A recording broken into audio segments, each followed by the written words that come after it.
রাজ্যে তৃণমূল সরকার বিগত 15 বছর ক্ষমতায় থেকে কোচবিহার দক্ষিণ বিধানসভা কেন্দ্রের গৌরাঙ্গ বাজারে নানাভাবে অত্যাচার করেছে।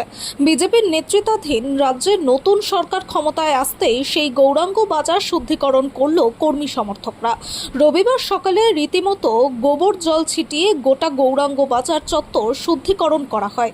এদিন এই কর্মসূচিতে উপস্থিত ছিলেন বিজেপির কোচবিহার 1 নম্বর ব্লক সাধারণ সম্পাদক রিপন রায়, শক্তি প্রমুখ শঙ্কর বর্মন, নিরঞ্জন বর্মন প্রমুখ।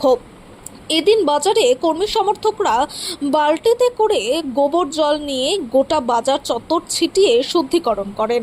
এদিন বিজেপির এই কর্মসূচিকে ঘিরে যথেষ্ট আলোড়ন ছড়িয়ে পড়ে। পুরোহিতের মন্ত্র উচ্চারণের মধ্য দিয়ে এই কর্মসূচি সংগঠিত হয়।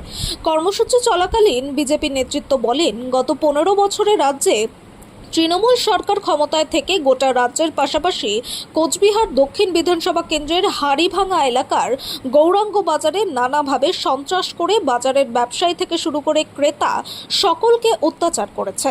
তৃণমূলের যারা দুর্বৃত্তায়ন তারা শোষণ নিপীড়ন করে আমাদেরকে ভীত সন্ত্রস্ত করে রেখেছিল। বিষাক্ত নিঃশ্বাস গৌরাঙ্গ বাজারে ছড়িয়েছিল, মানুষকে অতিষ্ঠ করে তুলেছিল। তার জন্য আজ আমরা গোবর জল দিয়ে বাজারে শুদ্ধিকরণ করলাম।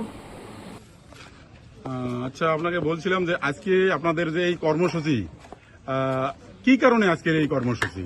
এই কর্মসূচিটার পিছনে যে কারণটা সেটা হলো দীর্ঘ 15 বছর ধরে গৌরাঙ্গ বাজারে তৃণমূলের দুর্বৃত্তপরায়ণ যারা তারা যেভাবে শোষণ নিপীড়ন অত্যাচার চালিয়েছে, যে বিষাক্ত নিঃশ্বাস গৌরাঙ্গ বাজারে ছাড়িয়েছে, মানুষকে অতিষ্ঠ করে তুলেছিল।